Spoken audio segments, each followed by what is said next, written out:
सब खाली बेचने के लिए जहर दे रहे हैं। आपके दरवाजे का पपीता है, आप करेंगे। तो यह चीज कि 82 घर हमने दे दिया, घरों की रंगाई पुताई प्रधान जी थोड़ा सा कमर कस करके, जहां सरकारी मशीनरी फाइलों में रहती है वहां प्रधान इसीलिए चुना जाता है कि लोगों को प्रेरित करके एक जैसा गांव बनाइए।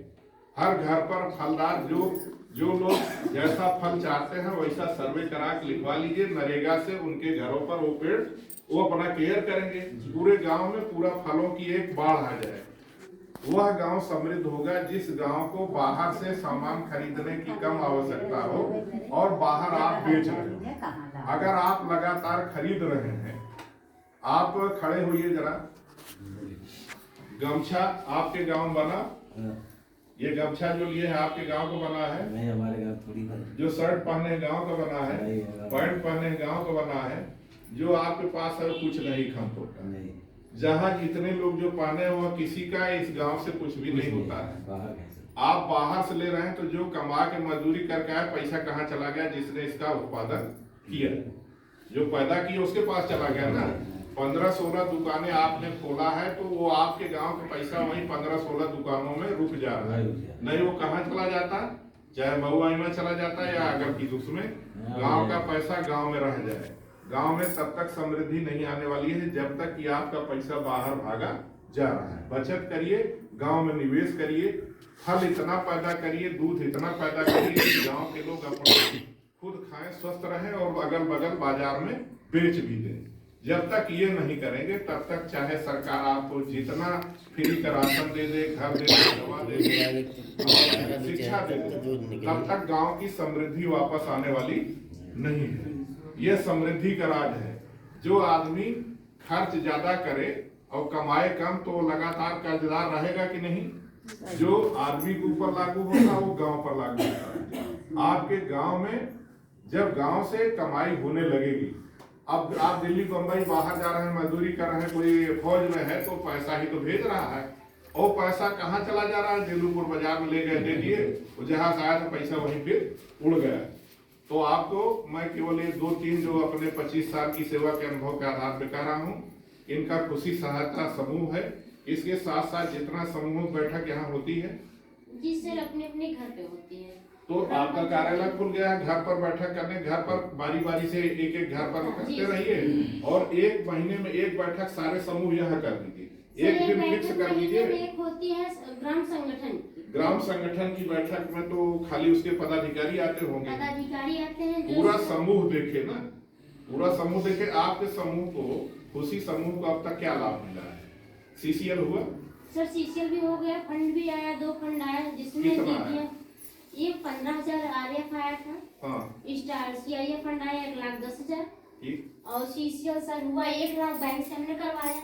उसके बाद उसमें से पैसा कुछ दीदियों ने लेके कोई भैंस पालन किया, कोई बकरी पालन किया। अच्छा जी सर। तो अभी आपने 1,10,000 बताया। 10,000 कुल कितना आपके पास, आपके ग्रुप पास कुल कितना पैसा हो गया? सर 2,35,000। 2,35,000। आपके सदस्य कितना दे रहे हैं साप्ताहिक बचत का? सर साप्ताहिक बचत का 10 रुपए हो रहा है। तो 40 रुपए महीना हुआ सर 40 रुपए महीना। कितना समय हो गया समूह के चलते हुए? सर 3रा साल चल रहा है। 3रा साल।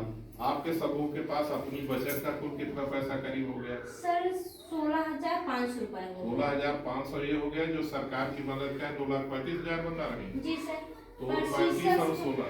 हाँ। सीसीएल से पैसा सर उतना लिया जा रहा है, एक दीदी ली है बस। हाँ। 50,000 ली। आप देखिए, जो हम बैंक में पैसा रखते हैं, बैंक वाला उसको कोशिश करके फटाफट उसे कर्ज पर चला देता है। आपको जो पैसा मिला हुआ है अपनी बचत का और जो सीसीएल का है, उस पैसे से कुछ कमाई करके आप कितना पैसा लेते हैं ब्याज में? सर 1% ब्याज। 1% महीने का कह रही है ना? जी सर। तो ये हुआ 12%। सर 12% 7%। तो 5% सुन लीजिए, यही आपको बता रहा है। बैंक को 7% देती है, आप 12% देती है, तो जो सीसीएल से भी आप चला रही वो 5% आपको फायदा हो रहा है। समझ में आया कि नहीं आया? हाँ बताइए। सर 7% है सालाना, हाँ तो एक ही दीदी ली है, तो जो 7% है तो बैंक में जा रहा है, जो 1% है वो CIF जो है वो निवाड़ी कलेक्टर मानधाता ठीक कलेक्टर, है, तो उसमें जा रहा है 1,10,000 8% निकल गया। सर CIF जो 1,10,000 है हाँ। वो वापस जा रहा है हाँ वो सेलक में, वहाँ से जो नया समूह बनेगा उसमें फिर वापस आएगा। पैसा आपका कहीं जा नहीं रहा है, आपको घूम करके मिल रहा है संगठन को मजबूत करने के लिए।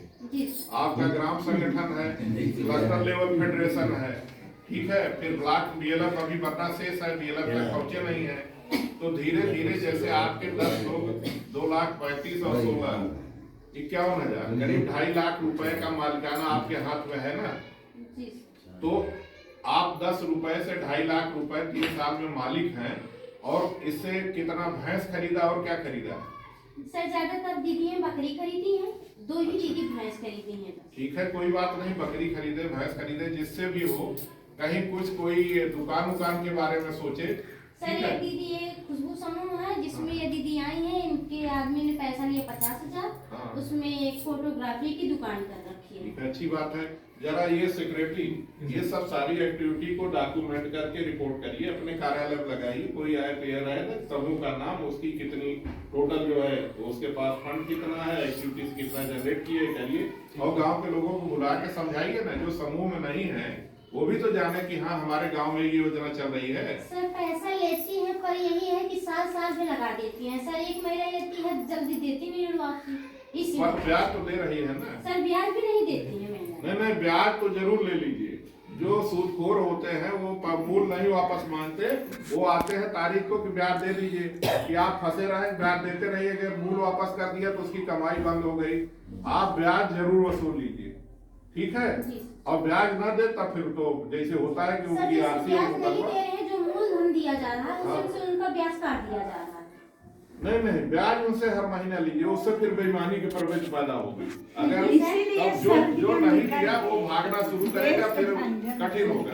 चलिए हम उस पर, हमारे पास समय भाव है, हमारा